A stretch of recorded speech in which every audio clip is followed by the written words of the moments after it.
Good morning friends, Mahavir study world में आपका स्वागत है।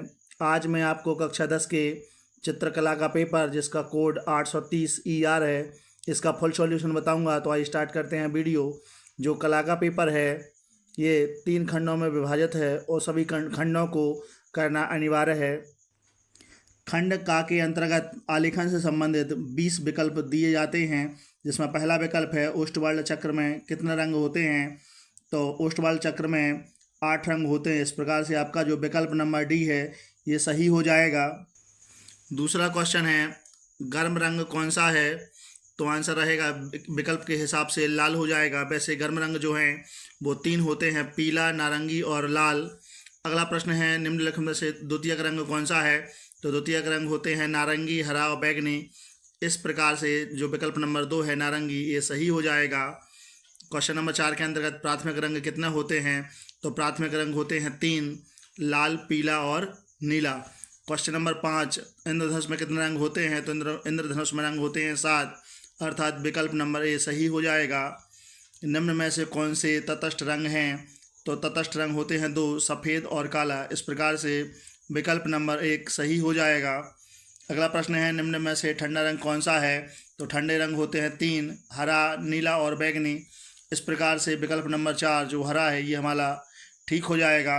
अगला प्रश्न है कौन से रंगों का माध्यम सबसे अधिक पारदर्शी होता है। तो आंसर होगा आंसर बी, ऑयल रंगों का जो माध्यम है वो सबसे अधिक पारदर्शी होता है। अगला प्रश्न नंबर 9 किस नंबर की पेंसिल की लाइन डार्क होती है। तो इसका विकल्प डी वाला सही हो जाएगा, अर्थात 2B पेंसिल जो होती है वो डार्क की लाइन की होती है। अगला है लाल में नीला रंग मिलाने से कौन सा रंग बनता है। तो विकल्प नंबर 2 अर्थात बैगनी वाला ये सही हो जाएगा, क्योंकि लाल और नीला रंग मिलाने से बैगनी रंग बनता है। अगला प्रश्न है पीला और नीला रंग मिलाने से कौन सा रंग बनेगा। तो आंसर होगा हरा, यानी विकल्प नंबर 2 सही हो जाएगा। तटस्थ रंग कितने होते हैं। तो तटस्थ रंग होते हैं 2, काला और सफ़ेद। इस प्रकार से विकल्प नंबर हमारा जो डी है जिसमें 2 दिया है वो वाला हमारा सही हो जाएगा। अगला प्रश्न है किस नंबर के ब्रश से बारीक लाइन बनाते हैं। तो विकल्प के अनुसार इसमें हो जाएगा 0 नंबर के ब्रश, अर्थात विकल्प नंबर सी हमारा सही हो जाएगा। अगला प्रश्न है बिना ब्रश की सहायता से कौन सा रंग लगाया जाता है। तो आंसर होगा पेस्टल रंग, यानी विकल्प दूसरा वाला जो बी है वो सही हो जाएगा। अगला प्रश्न है द्वितीयक रंग कितने होते हैं। द्वितीयक रंग होते हैं 3, सफ़ेद रंग का विरोधी रंग कौन सा है। तो आंसर हो जाएगा काला। इस प्रकार से अगला प्रश्न है कला शब्द किस भाषा का है। तो विकल्प नंबर 2 सही हो जाएगा। कला जो है वो संस्कृत भाषा का है। निम्न में से कौन सा प्राथमिक रंग है। तो आंसर रहेगा सी वाला, यानी जो लाल है वो प्राथमिक रंग है। किस नंबर की पेंसिल से खींची गई लाइन हल्की होती है। तो पहला वाला विकल्प सही हो जाएगा, 2H पेंसिल से खींची गई लाइन हल्की होती है। भारत में लाल में हरा रंग मिलाने से कौन सा रंग बनेगा। तो आंसर होगा पीला। और इस प्रकार से जे आलेखन के अंतर्गत 20 विकल्प हो जाते हैं। प्रश्न नंबर का के अंतर जो खंड का है उसके अंतर्गत आलेखन के अथवा में प्रावधिक कला के प्रश्न दिए होते हैं। ये भी इनमें से या तो हम आलेखन वाले कर सकते हैं या प्रावधिक कला वाले कर सकते हैं। तो पहला प्रश्न है वृत्त का आकार कैसा होता है। तो बी वाला सही हो जाएगा। इसमें वृत्त का आकार जैसे कि आप देख पा रहे हैं। अगला है निम्न में से कौन सा आकार त्रिभुजाकार है। तो विकल्प ए सही हो जाएगा। अगला प्रश्न है संपूर्ण कोण होता है। तो आंसर होगा संपूर्ण कोण 360 अंश का होता है, यानी विकल्प सी सही हो जाएगा। निम्न में से कौन सा आकार आयत है। तो आयत के आमने सामने की भुजाएं बराबर होती हैं, अर्थात विकल्प नंबर जो सी है वो हमारा सही हो जाएगा। प्रत्येक वर्ग के प्रत्येक कोण कितने अंश का होता है। तो आंसर होगा 90 अंश, अर्थात बी वाला विकल्प सही हो जाएगा। अगला प्रश्न है वर्ग की चारों भुजाओं की माप क्या होती है। तो वर्ग की चारों भुजाएं बराबर होती हैं, अर्थात विकल्प जो बी है वो सही होगा। अगला प्रश्न है 1 मीटर में कितने सेंटीमीटर होते हैं। तो 1 मीटर में 100 सेंटीमीटर होते हैं। अगला प्रश्न है 1 मीटर में कितने डेसीमीटर होते हैं। तो 1 मीटर में 10 डेसीमीटर होते हैं। और इसके बाद अगला प्रश्न है 180 अंश के कोण को क्या कहते हैं। तो आंसर होगा सरल कोण। कौन से नंबर की पेंसिल से खींची गई लाइन हल्की होती है। तो आंसर है 2H। और अगला प्रश्न है यानी विकल्प जो हमारा जो दूसरा वाला 2H वाला ये सही होगा। अगला प्रश्न रेखा किसे कहते हैं।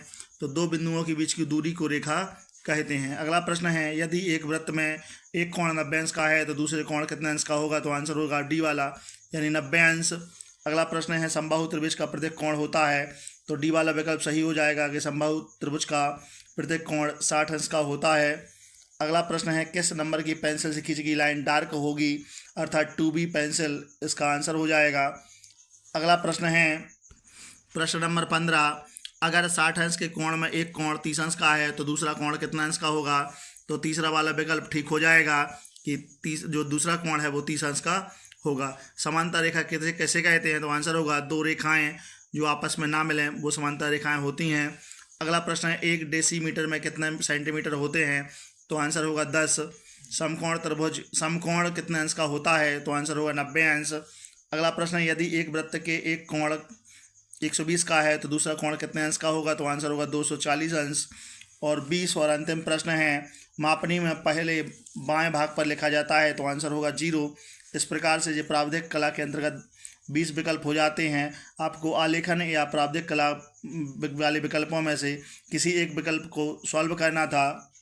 खंड खा के अंतर्गत आपको प्राकृतिक चित्रण या आलेखन या प्रावधिक कला में से केवल एक को सॉल्व करना होता है।